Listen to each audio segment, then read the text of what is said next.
ഇന്ന് ഒരു വെറൈറ്റി മുതലിനെ പരിചയപ്പെടുത്താണ്ട് പണ്ട് കാലങ്ങളിൽ നമ്മുടെ ടൊയോട്ട ഫോർച്യൂണേക്കാൾ മുകളിൽ റേസിംഗ് ഒക്കെ വന്ന് നമ്മുടെ നിരത്തുകൾ കീഴടക്കിയിരുന്ന ഒരു വാഹനം, അതും ഒരു ലക്ഷറിയസ് വാഹനം. 2013-14 രജിസ്ട്രേഷനിൽ നിന്ന് ഷവർലിയുടെ ഒരു വാഹനം. ആ ഒരു വാഹനത്തിന് ഇത് എൻ്റെ വാഹനമല്ല, ഇത് നമ്മുടെ ആർക്കിടെക്റ്റ് ആയിട്ടുള്ള ഷഫീഖ് ബിൻ അസീസിൻ്റെ വാഹനമാണ്. അപ്പോൾ നമുക്ക് ഒന്ന് വാഹനത്തെ പരിചയപ്പെടുത്താൻ ഇതിൻ്റെ ലക്ഷറിയസ് ഫീച്ചേഴ്സ് കാര്യങ്ങളെല്ലാം പുള്ളിയോടൊന്ന് ചോദിച്ചിട്ട് മനസ്സിലാക്കാനുണ്ട്. അതോടൊപ്പം തന്നെ നമുക്ക് പുള്ളിയെ ഷഫീഖിനെ ഒന്ന് പരിചയപ്പെടുത്താണ്ട്. അപ്പോൾ നമ്മുടെ ആർക്കിടെക്റ്റ് ഞാൻ കഴിഞ്ഞ ദിവസം വീഡിയോയിൽ പറഞ്ഞിട്ടുണ്ടായിരുന്ന ഇദ്ദേഹമാണ് Shafeeq. Shafeeq, yes, hi, good morning. നോക്കിക്കൊണ്ടിരിക്കുന്നത് ഞാൻ പ്ലാൻ ഒന്ന് ഇങ്ങനെ ചെക്ക് ചെയ്യാം. നമ്മുടെ ഏതായാലും നമ്മുടെ ബ്രിക്ക് വർക്ക് മേസൺറി സ്റ്റാർട്ട് ചെയ്തതല്ലേ, അപ്പോൾ ഒരു സൈഡിൽ നിന്ന് ഇങ്ങനെ സ്റ്റാർട്ട് ചെയ്തിട്ടുണ്ട്. അപ്പോൾ എന്താ വെച്ചാൽ ഭയങ്കര ചൂടാണ്. അപ്പോൾ ഇന്നലെ ഞാൻ പറഞ്ഞത് നമ്മൾ സ്ട്രക്ചറൽ വർക്ക് സ്റ്റാർട്ട് ചെയ്യണമെന്ന് പറഞ്ഞിരുന്നു. അപ്പോൾ അതിൻ്റെ ഫസ്റ്റ് ലെവലിൽ നിന്ന് സ്റ്റാർട്ട് ചെയ്തിട്ടുണ്ട്. നമുക്ക് ആദ്യം ഒരു കാര്യം ചെയ്യാണ്ട്, അതെ, ഒന്ന് താങ്കൾ ആരാണെന്ന് പരിചയപ്പെടുത്താണ്ട്. ഞാൻ ഇന്നലെ കഴിഞ്ഞ നമ്മുടെ വീഡിയോയിൽ പറഞ്ഞിട്ടുണ്ടായിരുന്നു. അപ്പോൾ ആരാണ് പലർക്കും അറിയില്ല. ഞാൻ ആർക്കിടെക്ട് ഷഫീഖ് ബിൻ അസീസ്. ഞാൻ കളക്റ്റീവ് കോൺസെപ്റ്റ് എന്ന സ്ഥാപനം അവിടെ രാമപുരം പെരിന്തൽമണ്ണ ബേസ് ചെയ്ത് നടക്കുന്നുണ്ട്. മലപ്പുറം രാമപുരത്ത്. പിന്നെ ഏറ്റവും കൂടുതൽ ഹൈലൈറ്റ് ചെയ്യാൻ ഞാൻ മുമ്പ് ഒരു വീഡിയോയിൽ പറഞ്ഞിരുന്നു, നമ്മുടെ ചുട്ടിപ്പാറന്റെ പ്രൊജക്ട് നമ്മളാണ് ചെയ്തുകൊണ്ടിരിക്കുന്നത്. അപ്പോൾ പ്രൊജക്റ്റുകൾക്ക് ഏത് ഹൈ ലെവൽ പ്രൊജക്ട് ഉണ്ടെന്നുണ്ടെങ്കിലും പുള്ളിയെ കോൺടാക്ട് ചെയ്യുക. പക്ഷേ അധികം വർക്കുകളൊന്നും പുള്ളി എടുക്കൂല, മിനിമം വർക്കുകൾ മാത്രം. നമുക്കൊരു ഇയർലി ഒരു 8 പ്രൊജക്ട് സ്റ്റാൻഡേർഡ് ആയിട്ട് പക്ക ഹൈ ലെവലായിട്ട് നല്ല രീതിയിൽ പുള്ളി, ഹൈ ലെവലല്ല നല്ല രീതിയിലുള്ള ഡിസൈനുകൾ, വെറൈറ്റി ഡിസൈനുകളായിട്ട് പുള്ളി ചെയ്തുതരും. അപ്പോൾ ഒരു കാര്യം കൂടി നമുക്ക് പരിചയപ്പെടുത്താണ്ട്, വാഹനം നമ്മൾ തുടക്കത്തിൽ പറഞ്ഞ വാഹനം അത് ഇദ്ദേഹത്തിന്റെ മുതലാണ്. അത് ഇത് സെയിൽ ചെയ്യാം നമുക്ക്. അത് പറ്റുന്ന താല്പര്യക്കാരുണ്ടെങ്കിൽ കൊടുക്കാം. എത്ര വർഷമായിട്ട് ഉപയോഗിക്കുന്ന ഈ വാഹനം? ഞാനിപ്പോൾ 1 വർഷമായിട്ട് ഉപയോഗിച്ചുകൊണ്ട്. ഒരു വെറൈറ്റി പീസാണ്. ഞാൻ ഇതിന് മുന്നേ ഇതിന്റെ പഴയ മോഡൽ ഉപയോഗിച്ചിരുന്നു. അപ്പൊ അത് എനിക്കൊരു ടോട്ടൽ ലോസ് ആയിട്ട് ഒരു ആക്സിഡന്റ് പറ്റി. ഇതിന്റെ തൊട്ട് മുന്നേ ഉള്ള variant facelift pre facelift model. അപ്പൊ അതിങ്ങനെ ടോട്ടൽ ലോസ് ആയത് കാരണം പിന്നെ അതിൽ എനിക്ക് അന്ന് 8 പേര് ഞങ്ങൾ ആക്സിഡന്റ് സമയത്ത് വണ്ടിയിലുണ്ടായിരുന്നു. ഞങ്ങൾക്ക് ആർക്കും ഒരു പരിക്കുമില്ലാതെ രക്ഷപ്പെട്ടു. എയർ ബാഗ് ഒക്കെ പുറത്തോട്ട് വന്നു. അങ്ങനെ അതിന്റെ ഒരു സേഫ്റ്റിയുടെ എനിക്കൊരു തെളിവ് കിട്ടിയത് കൊണ്ടാണ് ഞാൻ വീണ്ടും തപ്പിപ്പിടിച്ച് കണ്ടെത്തി കൊടുക്കുന്നത്. ഞാൻ തുടക്കത്തിൽ പറഞ്ഞു, ഒരു കാലത്ത് ഫോർച്യൂണറിനേക്കാൾ ടൊയോട്ട ഫോർച്യൂണറിനേക്കാൾ വില ഉണ്ടായിരുന്ന വണ്ടിയാണ്. ഫോർച്യൂണർ 2013 ഇറങ്ങുന്ന സമയത്ത് 33 ലക്ഷം രൂപ വില. പക്ഷേ ഈ വാഹനത്തിന് വന്ന് 38-39 രൂപയുടെ ഓൺ റോഡ് വില ഉണ്ടായിരുന്നു. പക്ഷേ ഇന്ന് കുറച്ച് വില കുറവ്. ഇന്ന് Toyota Fortuner second hand market നോക്കുകയാണെങ്കിൽ ടൊയോട്ട ഫോർച്യൂണർ ഇന്ന് വില ഉണ്ട്. അതിന് വില കിട്ടും, ഇതിന് ആ വില കിട്ടില്ല. പക്ഷേ ലക്ഷറിയുടെ അങ്ങേയറ്റം എല്ലാ അത്യാധുനികത്തിൽ ഇപ്പോൾ ഈ നിലവിൽ വരുന്ന വാഹനങ്ങൾ വരുന്ന എല്ലാ ഫീച്ചേഴ്സ് കാര്യങ്ങളെല്ലാം ഇതിനകത്ത് വരുന്നുണ്ട്. അപ്പോൾ എന്നെക്കാളും ഇത് എക്സ്പീരിയൻസ് ചെയ്തിട്ടുള്ള ആൾ, 1 വർഷമായിട്ട് അല്ലെങ്കിൽ 2 വർഷമായിട്ട് കൊണ്ടു നടക്കുന്ന ആളാണ് ഷഫീഖ്. ഷഫീഖിനെ പറ്റി ഫുൾ ഡീറ്റെയിൽ ആയിട്ട് പറഞ്ഞുതരും. കുഴപ്പമില്ലാത്തൊരു വില കിട്ടി കഴിഞ്ഞാൽ കൊടുക്കാലോ. നോക്കാം. ഇതിന്റെ CHR നമ്പർ ഇത് ചണ്ഡീഗഡാണ്. ഞാനിത് എന്താ വെച്ചാൽ ഇത് ക്യാപ്റ്റീവ് ഒരുപാട് ഈ മോഡല് ഒരു 100-110 പീസോളം ഇന്ത്യയിലുണ്ട്. കേരളത്തിൽ അത് വളരെ തുച്ഛമാണ്. ഞാൻ എവിടെയും കണ്ടിട്ടില്ല. ഇല്ലാന്ന് എനിക്ക് പറയാൻ കഴിയില്ല. ഞാൻ ഇതുവരെ കണ്ടിട്ടില്ല. പക്ഷേ ഇത് ഉള്ളതിന്റെ ഒക്കെ വിഷയം എന്താ വെച്ചാൽ വൃത്തിയുള്ള വണ്ടികളില്ല, എല്ലാം അങ്ങോട്ട് ഉപയോഗിച്ച് നശിപ്പിച്ച വണ്ടികളാണ്. പിന്നെ ഒരുപാട് ഓവർ ഓടിയ വണ്ടികൾ, ഇങ്ങനെയൊക്കെയുള്ള കണ്ടീഷനിലാണല്ലോ. ഇപ്പൊ ഇത് ഞാൻ തപ്പിപ്പിടിച്ച് കണ്ടെത്തിയിട്ട് ഞാനിങ്ങനെ ഒരു ഓൾ ഇന്ത്യ ട്രിപ്പിന്റെ ഭാഗമായിട്ട് പോണ വഴിക്ക് ചണ്ഡീഗഡിൽ നിന്ന് എടുത്തിട്ട് പിന്നെ ബാക്കിന്റെ ട്രിപ്പ് ഈ വണ്ടിയിൽ ചെയ്ത് കണ്ട് ഓൾ ഇന്ത്യ ചെയ്ത് പോകുന്ന വണ്ടിയാണ്. നല്ല യാത്രാ സുഖമാണ്. നമുക്ക് ഒരുപാട് പേർക്ക് യാത്ര ചെയ്യാം. പിന്നെ ഇതിലെന്താ വെച്ചാൽ ഇതിന് പ്രധാനപ്പെട്ട പ്രത്യേകത, ബാക്കത്തെ 2 റോ സീറ്റ് നമുക്ക് മടക്കി കഴിഞ്ഞാൽ ഫ്ലാറ്റ് ബെഡ് പോലെയാണ്. ഒരു ബമ്പിങ്ങും ഇല്ലാതെ നമുക്ക് വേണമെങ്കിൽ യാത്രന്റെ ഇടയിൽ സൺറൂഫ് കുറച്ച് തുറന്നു വെച്ചിട്ട് എന്ത് ചെയ്യാം, വേണമെങ്കിൽ കടന്നുറങ്ങാം. നമുക്ക് ഇത് ചെയ്യാൻ പറ്റും. അതായത് പിന്നെ ജർമ്മൻ മോട്ടോഴ്സ് കമ്പനീന്റെ വണ്ടികളാണല്ലോ, GMCയുടെ വണ്ടികൾ. ഒരു ഏകദേശം എല്ലാത്തിനും ആ ഒരു മസ്കുലാർ ഡിസൈനാണ് അവർ കൊടുക്കല്. അവർക്ക് ഫ്ലൂയിഡിക് ഡിസൈൻസ് അധികമല്ല, എല്ലാം ഒരു മസ്കുലാർ ഡിസൈൻസ് ആണ് വരിക. നമുക്ക് ഫീച്ചേഴ്സുകൾ എന്തൊക്കെയാണ്, ഇതിന്റെ സ്പെഷ്യാലിറ്റികൾ എന്ന് പറഞ്ഞു കൊടുക്കാം. ഇത് 2.2 ലിറ്റർ എഞ്ചിനാണ്. ഇതിന്റെ പ്രീ ഫേസ് ലിഫ്റ്റ് ഡീസൽ എഞ്ചിനാണ്. 2.2 ലിറ്റർ പ്രീ ഫേസ് ലിഫ്റ്റ് വണ്ടിയിൽ വന്നിരുന്നത് 2 ലിറ്റർ ആണ്. ഇത് കുറച്ചും കൂടെ പവർ കൂടിയിട്ട് അന്ന് ഇറങ്ങിയിരുന്ന ഫോർച്യൂണറിലേറെ ഓട്ടോമാറ്റിക്കിലേറെ ഫിഗർ കൊണ്ട് അതിന്റെ പിന്നെ പവറും ടോർക്കും ഒക്കെ കൂടിയ ഒരു എഞ്ചിനാണ് ഇതിനുള്ളത്. ടൊയോട്ടനേക്കാൾ ഒരു പിടി മുന്നിൽ നിൽക്കണം എന്നുള്ള ഉദ്ദേശത്തിൽ തന്നെ ആയിരിക്കും അന്ന് ഇറക്കിയതായിരിക്കാം. ശരിക്കും നമ്മള് ഇത് പിന്നെ ഫോർച്യൂണറിന്റെ സെഗ്മെന്റ് ആയിട്ട് കൂട്ടാൻ പാടില്ല. ഫോർച്യൂണറിന്റെ സെഗ്മെന്റിൽ ഇതിന്റെ ട്രെയിൽ ബ്ലേസർ പറഞ്ഞ വണ്ടിയുണ്ട്. അത് വളരെ വിരളമായിട്ട് ഇന്ത്യയിൽ ഇറങ്ങിയിട്ടുള്ളൂ. ഇത് അതിന്റെ തൊട്ട് താഴെ വരുന്ന ഒരു സെഗ്മെന്റ്. നമ്മളിപ്പോ ഈ മഹീന്ദ്രയുടെ XUV ഒക്കെ ഉണ്ടല്ലോ, 700 ആ ഒരു സെഗ്മെന്റിലുള്ള ഒരു വണ്ടിയാണ്. പക്ഷെ ഇത് പവറും കാര്യങ്ങളൊക്കെ നമ്മുടെ ഫോർച്യൂണറിന്റെ മുകളിൽ വരുന്നതാണ്. പിന്നെ 88 സംതിങ് ആയിട്ടുണ്ട്. അതിന്റെ ഫോഗ് ലാമ്പ് എല്ലാ കാര്യങ്ങളും 17 ഇഞ്ചാണ്. 17 ഇഞ്ച് വീൽ സൈസ് വരുന്നു. പുള്ളി ഇന്ത്യയുടെ ഭാഗത്ത് കാണിച്ചു കൊടുക്കാം.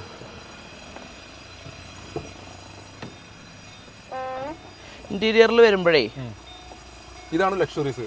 അതെ. എത്ര എയർ ബാഗ് ഉണ്ട് ഇതിന് 10 എയർ ബാഗ് ഉണ്ട്. 10 എയർ ബാഗ്. 10 എയർ ബാഗാണ് വണ്ടിക്കുള്ളത്. കേട്ടൺ എയർ ബാഗും ബാക്കിലും അതുകൊണ്ടാണ് മുമ്പത്തെ പിന്നെ വാഹനം ടോട്ടൽ ലോസ് ആയിട്ടും നിങ്ങൾക്ക് ഒരു പരിക്ക് പറ്റായിരുന്നത്. പിന്നെ ഡ്രൈവർ സൈഡിൽ ഇലക്ട്രിക് സീറ്റ് അഡ്ജസ്റ്റ്മെന്റ് ഉണ്ട്. പിന്നെ ഇതിന്റെ ഇതുവരെ ഒരു പ്രത്യേക രീതിയിൽ നമുക്ക് 3 അഡ്ജസ്റ്റ്മെന്റിൽ ഇതിന്റെ ഹെഡ് റെസ്റ്റ് നമുക്ക് അറേഞ്ച് ചെയ്ത് വെക്കാൻ പറ്റിയൊരു ടൈപ്പാണ് ഉള്ളത്. പിന്നെ അതേപോലെ തന്നെ നമുക്ക് ഇത് ഫുള്ളായിട്ട് നമുക്കിത് ഇങ്ങനെ ഫ്ലാറ്റ് ബെഡ് മാതിരി ഇതും നമുക്ക് എന്ത് ചെയ്യാം, ഇങ്ങനെ ഇങ്ങനെ മറിച്ചിടാൻ കഴിയും.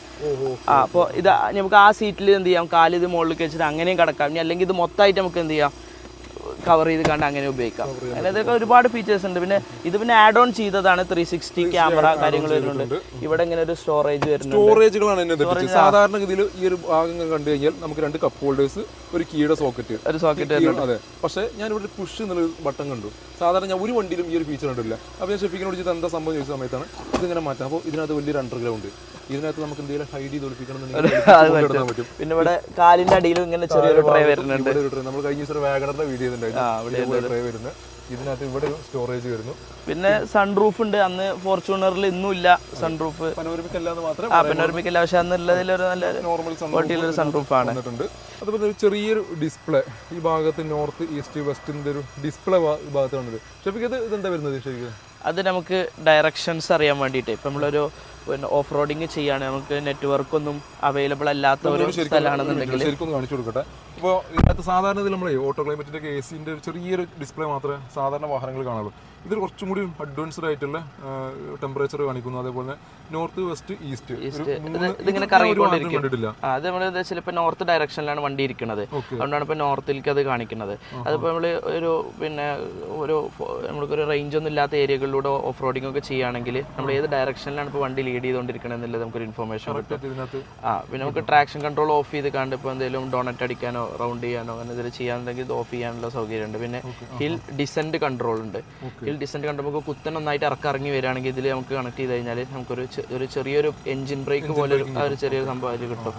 പിന്നെ റിയർ എ സിൻ്റെ ബട്ടൺ ഇതാണ്. റിയർ എ സി പറഞ്ഞാൽ ഇതിൻ്റെ സെൻട്രൽ ഭാഗത്ത് എ സി വരുന്നില്ല, പകരം ഏറ്റവും ബാക്കിലാണ് എ സി വരുന്നത്. കാരണം ഇതിൻ്റെ ഈ എ സിയുടെ പവർ നമുക്ക് സെൻട്രൽക്ക് കിട്ടും.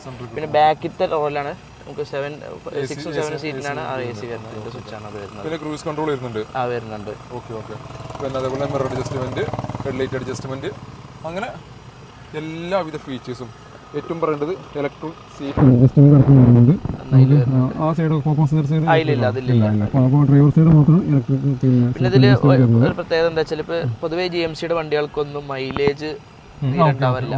ഒന്നാമതെന്ന് വെച്ചാൽ ഇതിന്റെ പവർ കൂടിയ ഒരു ടോൺ ചെയ്ത് വെച്ചതുകൊണ്ട് ഇതിന് മൈലേജ് കുറവ്. ഇപ്പൊ നമുക്ക് മൈലേജിൽ റൺ ചെയ്യണമെന്നുണ്ടെങ്കിൽ കുറച്ച് പവർ കുറച്ചിട്ട് എക്കോ മോഡിൽ ഇട്ടിട്ട് നമുക്കിത് പിന്നെ നമ്മുടെ ഈ ഇങ്ങനത്തെ ടെറൈനിലൊക്കെ നമ്മൾ ഓടിക്കുന്ന സമയത്ത് ഒരു 10 ആവറേജ് പ്രതീക്ഷിച്ചാൽ മതി. പക്ഷെ ഞാൻ ഒരു ഓൾ ഇന്ത്യ പിന്നെ ടോട്ടൽ വണ്ടി ഓടിച്ച സമയത്ത് നമുക്ക് അവിടെ നിന്ന് ഇപ്പോൾ ചണ്ഡീഗഡിൽ നിന്ന് കേരളത്തിൽ വരുന്ന സമയത്ത് ഒരു ആവറേജ് 13.5 വരെ കിട്ടി.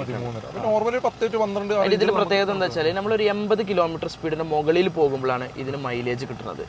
കാരണം അതിന്റെ 6th ഗിയർ, ഇപ്പോൾ ഈ നമ്മുടെ ഗിയർ ബോക്സ് വരുന്നത് ടോർക്ക് കൺവെർട്ടർ ആണ്, 6 സ്പീഡ് ടോർക്ക് കൺവെർട്ടർ ആണ്. അപ്പോൾ ഈ 6th ഗിയർക്കൊക്കെ വണ്ടി ചാടണം, വണ്ടി എത്തണമെന്നുണ്ടെങ്കിൽ നമുക്കൊരു മിനിമം ഒരു 80 കിലോമീറ്റർ മുകളിൽ പോകണം. അപ്പോൾ ഹൈവേ കയറിയിട്ട് അപ്പോൾ കിടിലൻ സ്റ്റെബിലിറ്റിയാണ് ആ സമയത്ത് വണ്ടി പോകണം. അപ്പോൾ അങ്ങനത്തെ ക്രൂസ് ചെയ്യാൻ കിട്ടുന്ന സമയത്തുള്ളൂ ശരിക്കും ഇതിനൊരു മൈലേജ് കാര്യമായിട്ട്. അല്ലെങ്കിൽ ഒരു 10ന്റെ റേഞ്ചിലാണ് ഇതിന്റെ ആവറേജ് മൈലേജ്. വെയിറ്റ് ഉണ്ട്, ടൈമാണ് കിട്ടുന്നത്. പിന്നെ ഇനി ബാക്ക് റോക്ക് എടുക്കുകയാണെന്നുണ്ടെങ്കിൽ ബാക്ക് റോയിലാണ് ഏറ്റവും കൂടുതൽ എനിക്ക് ഇഷ്ടപ്പെട്ട ഒന്നുകൂടിയും ആ ഒരു ഫോർച്യൂണറിന്റെ അതേ ലെവലിൽ തന്നെ ആ ഒരു സിറ്റിംഗ് പൊസിഷൻസ്. കാരണം ലെഗ് സ്പേസ് കുറച്ച് കുറവുണ്ടോ? ഇത് ബാക്കിലേക്ക് പോകാനുണ്ടോ? ഇല്ലല്ല, ഇതിൽ നമുക്ക് സെറ്റിങ്സ് വരുന്നത് എന്താ വെച്ചാൽ ഈ സീറ്റ് ഇത് ബാക്കിൽ ഏറ്റവും ബാക്കിലാക്കി വെച്ചതുകൊണ്ടാണ്. ഇതിലെന്താ വെച്ചാൽ നമുക്ക് ഈ സീറ്റ് ഇങ്ങനെ ഒരു ഇൻക്ലൈൻ ചെയ്ത് വെക്കാനുള്ള ഒരു സൗകര്യമുണ്ട്. നമുക്കൊരു ചില സമയത്ത് ഇപ്പം നമുക്ക് അങ്ങനെ വേണമെങ്കിൽ ഇങ്ങനെ ഒരു പല ടൈപ്പ് അഡ്ജസ്റ്റ്മെന്റ് ആയിട്ട് അങ്ങനെ വരുന്നുണ്ട്. ഒന്നുകൊണ്ട് അപ്പോൾ ഞാൻ പറഞ്ഞത് ഇപ്പം നമ്മൾ ഈ സീറ്റ് നമുക്ക് ഒന്ന് മടക്കി ഫുള്ളായിട്ട് കണ്ട് താഴ്ത്തി ഇടുകയാണെന്നുണ്ടെങ്കിൽ കാല് ഫുള്ള് കയറ്റി വെച്ച് കണ്ട് ഒരു നല്ലൊരു ഇരിക്കുന്ന പോലെ ഇരിക്കാൻ പറ്റും. ബാക്കിൽ നമ്മുടെ AC വിൻഡ് വരുന്നത്, AC വിൻഡ് ഇതിൽ വരുന്നില്ല, പകരം ഇതിൽ ആ ബാക്കിൽ റോയിലാണ് വരുന്നത്. അപ്പോൾ എന്തുകൊണ്ടും ഒരു ലക്ഷറിയസ് വാഹനം തന്നെ പറയാം. അന്നത്തെ ഏകദേശം 38 ലക്ഷം രൂപ ഓൺ റോഡ് പ്രൈസ് വന്നിരുന്ന വാഹനം ഇന്ന് പ്രൈസ് വരുന്നത് വെറും 5 ലക്ഷത്തിൻ്റെ താഴെ നിങ്ങൾക്ക് ഈ ഒരു ലക്ഷറിയസ് വാഹനം കൊടുക്കല്ലേ കൊടുക്കല്ലേ ഓക്കെ അല്ലേ? ആ ആവശ്യക്കാരുണ്ടെങ്കിൽ നമുക്ക് കൊടുക്കാം. കൊടുക്കാം. ഓക്കെ. ഷെഫീഖിന് അടുത്ത വണ്ടി ഡൽഹിയിൽ വേറൊരു വണ്ടി സെറ്റ് ചെയ്തിട്ടുണ്ട് അല്ലേ? ഡൽഹിയിൽ പുള്ളി വേറെ വണ്ടി, പുള്ളി ഓൾ ഇന്ത്യ യാത്രകളൊക്കെ ചെയ്യുന്ന ആളാണ്. അപ്പോൾ ഡൽഹിയിൽ പുള്ളി വണ്ടി സെറ്റ് ചെയ്തിട്ടുണ്ട് പറഞ്ഞു. ഇത് കുഴപ്പമില്ലാത്ത പ്രൈസ് കിട്ടി കഴിഞ്ഞാൽ പുള്ളി കൊടുക്കാൻ തയ്യാറാണ്.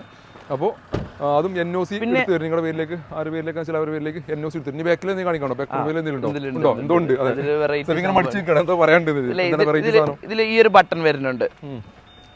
ഈ ബട്ടൺ എന്തിനാ വെച്ചാല് നമുക്ക് ഈ ബട്ടൺ ഞെക്കി കഴിഞ്ഞാൽ ഇനി പുറകിലോട്ട് വരും. ഇത് അധികം വണ്ടികളിലൊന്നും ഇല്ലാത്തൊരു ഫീച്ചറാണ്. See this. വാവ്. ആ പൊളി. ആ ഇത് നമുക്ക് ഈ ഗ്ലാസ് ഇങ്ങനെ ഓപ്പൺ ചെയ്യാനുള്ള ഒരു സൗകര്യമുണ്ട്. ഇത് ഫസ്റ്റ് ടൈം കണ്ണ്. അതായത് ബട്ടൺ അതിലുണ്ട്. നമ്മുടെ കീലും ഉണ്ട്, ബട്ടൺ വരുന്നുണ്ട്. എന്നുവെച്ചാൽ നമുക്ക് ഡിക്കി നമുക്ക് ഇങ്ങനെ വേണമെങ്കിൽ ഇങ്ങനെ ഒന്നായിട്ട് തുറക്കാം. ഡിക്കി ഓപ്പൺ ആക്കാനുള്ള സൗകര്യമുണ്ട്. പിന്നെ ഈ ടൈൽ ലൈറ്റ് ഒക്കെ അന്ന് തന്നെ ഈ DRL ഉള്ള ടൈപ്പ് ടൈൽ ലൈറ്റ് ആണ്. അതൊക്കെ ഇപ്പോഴാണ് ഇപ്പോൾ ഇതൊക്കെ ട്രെൻഡായി വരുന്നത്. ഇതെന്താ സാധനം? ഇത് എങ്ങനെയുണ്ട്? ഇതിനകത്ത് യൂസ് ചെയ്തിട്ടുണ്ടായിരുന്നോ? അത് ഞാൻ എൻ്റെ പഴയ വണ്ടിക്ക് ഉണ്ടായിരുന്നതാണ്. അപ്പോൾ ഞാൻ പഴയ വണ്ടി കൊടുത്തപ്പോൾ അതൊന്ന് ഊരി വെച്ചതാണ്. ഇത് ചിലപ്പോൾ നിങ്ങൾ പരസ്യങ്ങളിലൊക്കെ കണ്ടിട്ടുണ്ടാവും.